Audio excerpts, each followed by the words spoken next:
What's up, Novato? It's still Women's History Month, and I'm excited to share with you our Woman of the Week. But first, you need to go check out the website I made called We Will Be Girls, found at wewillbegirls.com. It's here to educate, empower, and elevate the voices of females everywhere. She's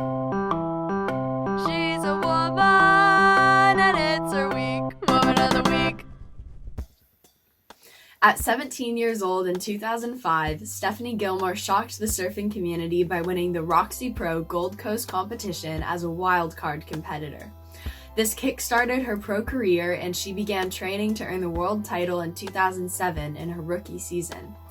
She went on to earn 7 world titles, tying herself with Lane Beachley for most world titles won by a woman.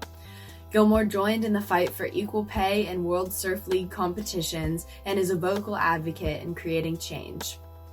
In these surf competitions, it was standard for females to win just a portion of what the males would. In 2018, right before the WSL made their announcement declaring equal prize money, Gilmore won first place at Rip Curl Pro, earning $65K, beside the male winner that got $100K. Take inspiration from this quote throughout your week. I just love the idea of inspiring so many other women and encouraging them that this hard work that they're doing, this movement that we're all in together, it will pay off in the end. Just keep pushing for it. This week's new staff member is Miss Prettel. Miss Prettel is new to education, and in her first year, she's a college and career specialist. She enjoys hiking, doing yoga, and teaching meditation classes.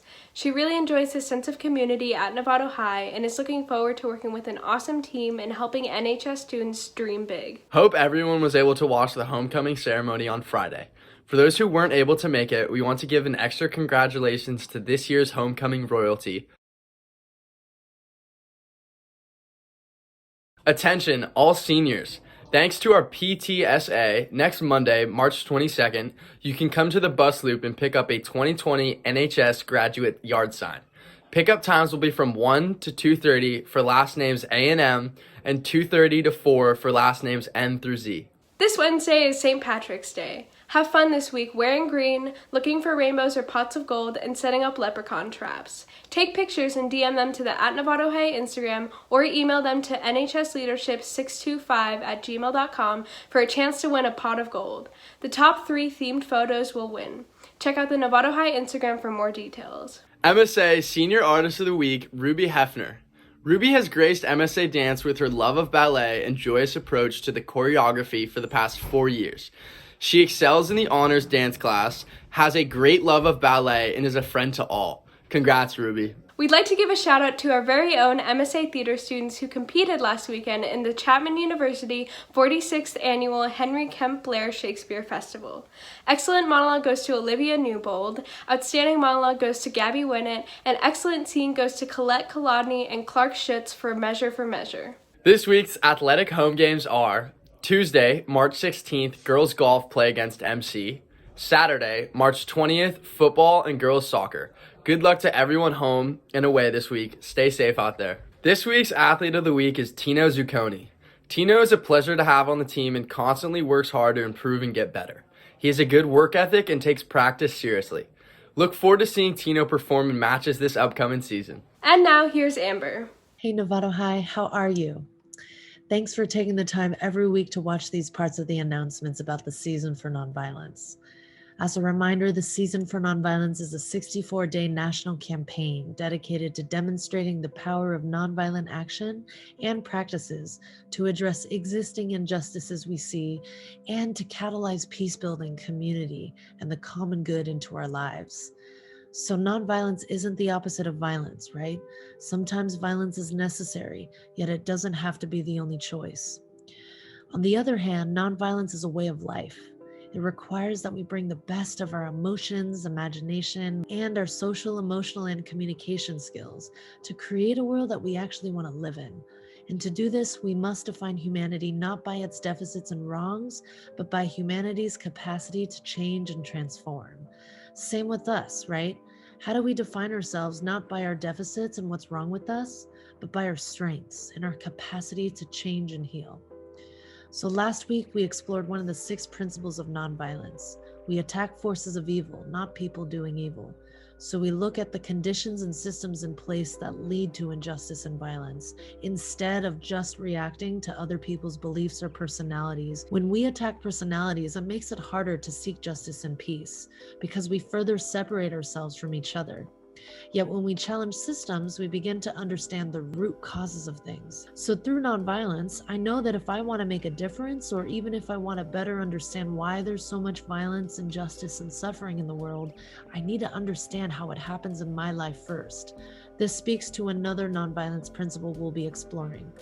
Avoid internal violence of the spirit as well as external violence. So violence towards ourselves like this plays out in many ways, including how we talk to ourselves and the expectations we set for ourselves, like I'm not good enough, not strong enough, not smart enough, not beautiful enough. Or it could be that we might not have learned other ways of solving problems other than using verbal or physical violence because of what we've seen in our homes, on the streets, in the media. So we act out in ways that show what we were taught.